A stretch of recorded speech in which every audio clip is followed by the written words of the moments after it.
Hi friends, एक बात बताइए। कहते हैं कि वेदों में इस दुनिया का सारा ज्ञान है, फिर हमारे ऋषियों को पुराण लिखने की जरूरत ही क्यों पड़ी? एक्चुअली वो जरूरत इसलिए पड़ी क्योंकि वो जानते थे कि हम ह्यूमंस का जो अटेंशन स्पैन है और गूढ़ ज्ञान को समझने की जो शक्ति है वो बहुत थोड़ी है। Do you know that attention span of a human is less than a gold fish. 9 second का है कुछ। पर जब यही बातें हमें स्टोरी फॉर्म में सिखाई जाती है ना, तो हम बहुत जल्दी लेसन को ग्रैब कर लेते हैं। रिमेंबर, बचपन में हमें हर कुछ स्टोरी फॉर्म में सिखाया जाता था और वो लेसन्स हमें आज तक याद हैं। तो आज मैं आपके साथ ना एक ऐसी बुक शेयर करने वाला हूं जिसका नाम है द आर्ट ऑफ फोकस, जिसमें 45 छोटी छोटी पर बहुत ही पावरफुल स्टोरीज हैं। और ये बुक लिखी है एक आईआईटी बॉम्बे के इंजीनियर ग्रेजुएट ने, जो बाद में एक मंक बने और आज एक ऑथर, एक वर्ल्ड रिनाउंड स्पीकर है, जिनका नाम है श्री गौरांगा दास जी। तो आज की वीडियो में ना आपको बहुत मजा आने वाला है। उस 45 में से मैंने कुछ 3 स्टोरीज आपके साथ शेयर करने का सोचा है। तो there lot of thoughts brewing in my head. Let's get started. Shweta Kasauli में रहने वाली एक लड़की जो अपने ग्रेजुएशन के 3rd ईयर में होती है। तो वो एक दिन जब अपने कॉलेज से घर जा रही होती है तो उसे रास्ते में मिलता है golden frog. Very unusual, right? पर उससे ज्यादा अनयूजुअल ये है कि वो गोल्डन फ्रॉग बात भी कर सकता है। और वो श्वेता को कहता है कि ना, मैं एक बहुत ही चार्मिंग प्रिंस हूं, वो तो मुझे एक विच ने श्राप दे दिया था जिसकी वजह से मैं फ्रॉग में बदल गया हूं। तो बस तुम मुझे किस करो और उसके बाद मैं दोबारा से प्रिंस बन जाऊंगा एंड मैं वादा करता हूं मैं तुम्ही से शादी करूंगा। I will give you all the wealth, all the comfort, all the luxury of the world. अब श्वेता उसकी बात बहुत ध्यान से सुनती है। फिर वो उस गोल्डन फ्रॉग को अपने हाथ में उठाती है और अपने बैग में डालकर चलने लगती है। तो एकदम से फ्रॉग चिल्लाकर बोलता है, अरे तुम्हें मुझे किस करना पड़ेगा तभी मैं प्रिंस बनूंगा। तो श्वेता उसे बोलती है, पर क्यों? उसने बोला, मैंने बताया तो सही, मैं तुम्हें दुनिया का सारा वेल्थ दूंगा, I give you lot of luxury, lot of money. तो शी सेज कि देखो, मैं वैसे भी पढ़ाई में अच्छी हूँ, अभी मैं ग्रेजुएट होने के बाद अपने करियर में कुछ बहुत अच्छा कर लूंगी और पैसा लग रही तो मैं खुद ही कमा लूंगी। पर एक बोलने वाला डड्डू कितने लोगों को दुनिया में मिलता है, राइट? सो मुझे ना इस स्टोरी से एक बड़ा इंपॉर्टेंट लेसन मिला कि आज ना हमारी दुनिया में भी ना ऐसे बहुत सारे गोल्डन फ्रॉग्स हैं। वो क्या है?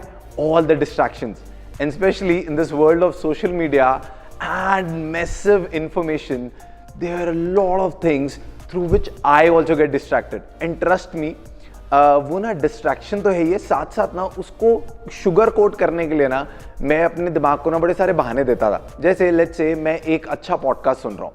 अब पॉडकास्ट बहुत ज्ञान भरा है, बहुत रेलेवेंट है, पर अगर वो पॉडकास्ट में सुन रहा हूँ मेरे काम के बीच में, तो एक्चुअली मैं वो रियल में जो उसका एसेंस है ना, वो ज्ञान, वो कंज्यूम नहीं कर रहा हूँ, मैं बस खुद को डिस्ट्रैक्ट कर रहा हूँ।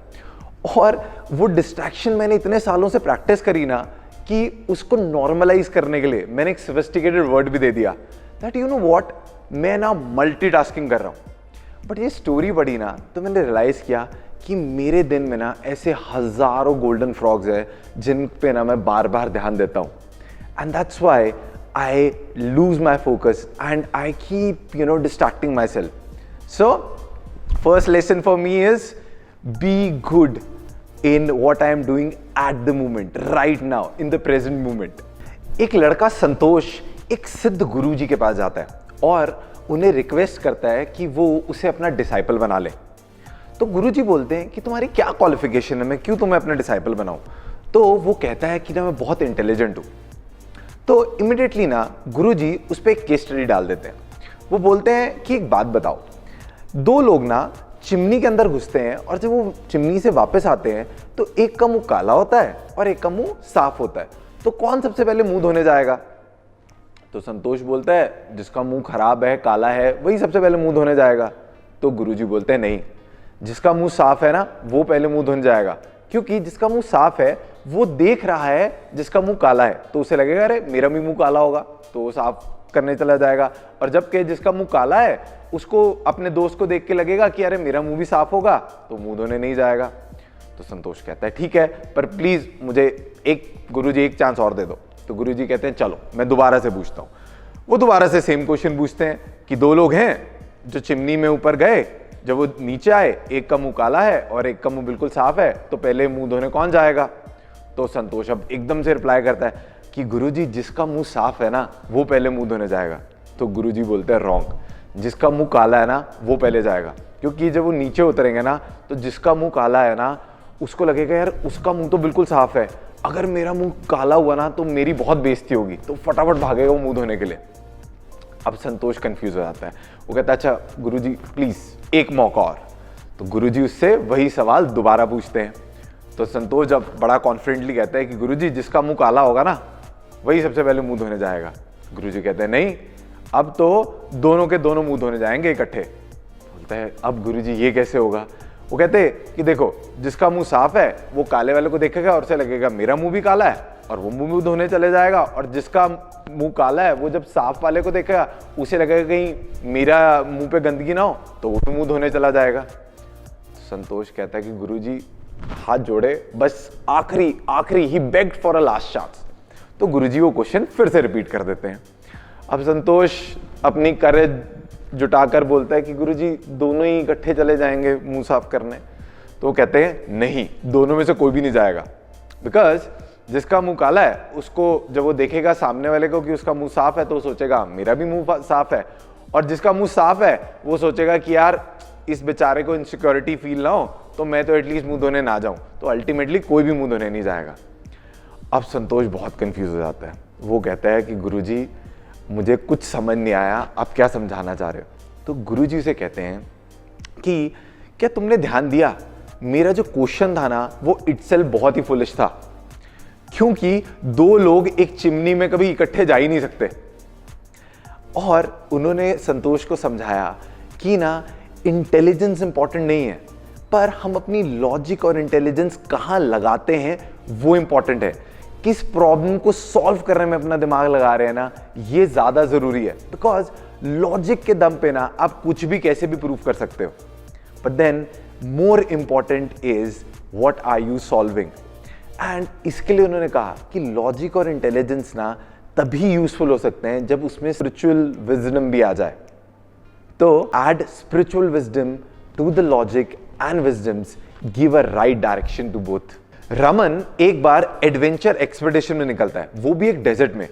अब स्टार्टिंग में तो सब कुछ एज पर प्लान जा रहा होता है, पर तभी एक बहुत भयंकर तूफान आता है और उसमें रमन अपनी डायरेक्शंस खो देता है और थोड़ी देर बाद उसे समझ ही नहीं आता कि वो है कहाँ पे। बस अब उस डेजर्ट से बाहर निकलने के लिए वो चलना शुरू कर देता है, कभी नॉर्थ, कभी साउथ, कभी ईस्ट, कभी वेस्ट। और 3-4 घंटे चलने के बाद अब वो बहुत बुरी तरह थक चुका होता है। उसके बाद जो पानी होता है वो भी खत्म हो चुका होता है, पर वो अपनी कैसी भी एनर्जी कलेक्ट करके फिर 2-3 घंटे और आगे चलता है। पर अब हालत ऐसी हो गई होती है कि अगर अब उसे पानी नहीं मिल रहा तो मर जाएगा। पर फिर भी अपनी बची कुची एनर्जी से ना वो थोड़ा चल ही रहा होता है कि उसको दूर एक जगह ना ऐसा लगता है कि हैंडपंप है। पहले तो उसे लगता है कि उसे एक मिराज हुआ है और उसको अपनी आंखों पे विश्वास ही नहीं होता, पर मरता क्या ना करता, तो वो कैसे भी अपनी एनर्जी को कलेक्ट करके वहां तक पहुंचता है। अब अच्छी बात थी कि एक्चुअल में वहां पे हैंडपंप था।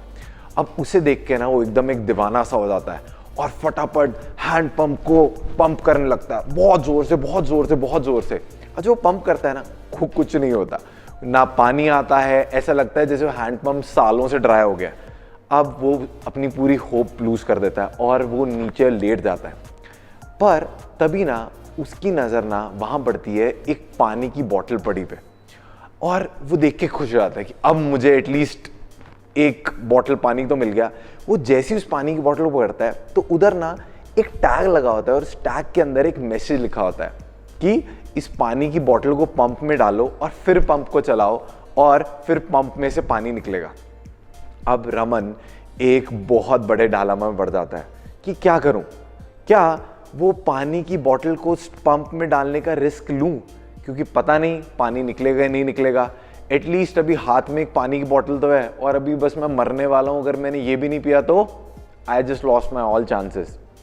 पर ना रमन यहाँ थोड़ी सी हिम्मत दिखाता है। वो सोचता है कि अगर मैंने पानी की बोतल पी भी ली तो फिर से 3-4-5 घंटे निकाल लूंगा, उसके बाद फिर से वही इंजाम होगा। बट क्या पता अगर ये बात सच निकली और पंप सच में चल पड़ा तो वो एक बहुत बड़ा रिस्क लेता है. He take that leap of faith and then he put that water into the pump.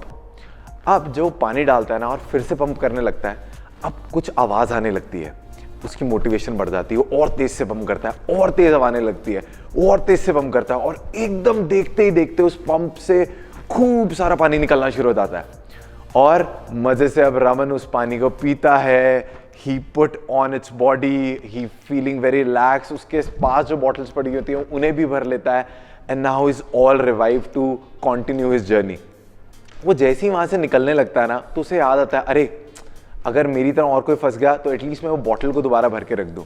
तो वो बॉटल लेता है, उसको भर देता है और वहाँ से निकलने लगता है. पर तभी उसे कुछ ध्यान आता है. वो उस बॉटल की तरफ दोबारा बढ़ता है और उस टैग पे जो मैसेज लिखा होता है ना, उस मैसेज पे वो लिख देता है, yes it really works. And वो आगे बढ़ जाता है. और ऐसी हमारी जिंदगी है. ऐसे ही होता है ना, जब हम देखते हैं कि कोई इंसान कहता है ना, मैंने ये जर्नी में ये चीज़ करी है अपनी जर्नी में और मैंने इसे पूरा कर लिया, तब इंसान को कितना कॉन्फिडेंस आ जाता है. And actually the whole human life is about sharing. चाहे वो शेयरिंग फूड हो, चाहे वो शेयरिंग एक्सपीरियंसेस हो, but the life is all about sharing. The life is all about giving the other person. And in fact, just think about it. Maybe you're a student, you're a chartered accountant, you're into media, you're a doctor, you're a lawyer, whatever you're doing. But there's so many things जो लोगों ने अगर हमारे साथ share ना करी होती ना, तो हमारे तक वो पहुंचती नहीं. सोचो अगर वो ट्रांसपोर्ट वाला मंडी से उठाकर या गांव से उठाकर सब्जियां नहीं लाया होता तो हमारे तक कोई पहुंचती नहीं. इनफैक्ट हमें अपना सब लॉ सीए सब छोड़कर वो करना पड़ता. हाँ, so thanks to them that they sharing things and that's all what human life is about, sharing. I hope आपको अभी तक वीडियो पसंद आ रही होगी, तो इसीलिए ना आपको एक बोनस स्टोरी भी सुनाता हूँ. और ये स्टोरी है अमृत लाल, एक बिजनेसमैन की, जिनका ना बिजनेस बहुत खराब चल रहा होता है. बहुत सारे लॉसेस होते हैं. इनफैक्ट हालत ऐसी आ गई होती है कि वो सोचते हैं कि I better do a suicide rather than facing my creditors. तो वो बहुत डिप्रेस होकर ना एक पार्क में बैठे होते हैं और तभी उन्हें एक इंसान मिलता है. वो इंसान इंट्रोड्यूस करता है कि मेरा नाम GD बिरला है, और उनसे पूछता है कि आप इतने डिप्रेस क्यों. तो उसे अपनी सारी कहानी बताते हैं कि मेरे बिजनेस में बहुत बड़े लॉसेस हो गए. तो बिरला साहब को ना उनकी स्टोरी सुन के बड़ा तरस आ गया था. वो 1 करोड़ का चेक साइन करते हैं, उन्हें दे देते हैं और उन्हें कहते हैं जाओ इससे अपना बिजनेस दोबारा रिवाइव कर लो. अब अमृत चेक लेकर अपने ऑफिस आ जाता है, पर ना उसका मन नहीं मानता कि उस चेक को ना वो बैंक में लगाए. पर वो क्या करता है, वो सोचता है चलो अगर जरूरत पड़ी ना तो यूज करूंगा, मेरे पास अभी 15 दिन के फंड्स तो हैं चलाने के लिए कंपनी. तो ना वो दोबारा से अपनी एनर्जी कलेक्ट करता है और काम करना शुरू कर देता है. और धीरे धीरे करके ना चीजें बदलना शुरू हो जाती हैं, और पॉजिटिव और पॉजिटिव और पॉजिटिव और 1 साल में वो losses actually double triple profits में बदल जाते हैं. अब वो बहुत खुश होता है और अपना ग्रैटिट्यूड पे करने के लिए ना वो बिरला जी से दोबारा मिलने जाता है. तो उसी पार्क में जाता है 1 साल बाद, और वो इधर उधर देखता है, उनको ढूंढता है, और तभी ना उन्हें ना वो वहाँ पे दिख भी जाते हैं एक बेंच पे बैठे हुए. तो वो जैसे ही उस बेंच के पास पहुँच से उनके बात करने लगता है ना, तभी एक नर्स आती है और उन्हें रोक देती है. बोलती है कि आप ये इनको तंग मत करो, इनका ये अकेला रहने दो उनको. तो बोलता है नहीं, मैं तो उनको सिर्फ ग्रैटिट्यूड पे करने आया हूँ और ये 1 करोड़ का चेक वापस करने आया हूँ. ये ना मैं लास्ट ईयर आया था और ये 1 करोड़ उन्होंने चेक दिया, पर मैं इसको रियलाइज करने की मुझे ज़रूरत नहीं पड़ी, but I just want to say thank you.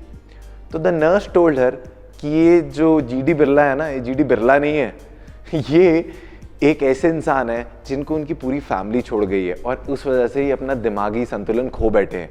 और ऐसे ही ना वो पार्क में आके ना लोगों को 50 लाख, 1 करोड़, 2 करोड़, 5 करोड़ के चेक बांटते फिरते हैं. और अमृत लाल उस बात को सुन के ना वहीं बैठ जाता है और हंसने लगता है, और उसे एक लाइफ का बड़ा इंपॉर्टेंट लेसन समझ आता है कि positivity can do everything right, and the biggest thing one person can give the other person is hope. So a lunatic can give hope to a person which can change around the whole business for him, right? That's the power of positive thinking. So guys, a very happy new year.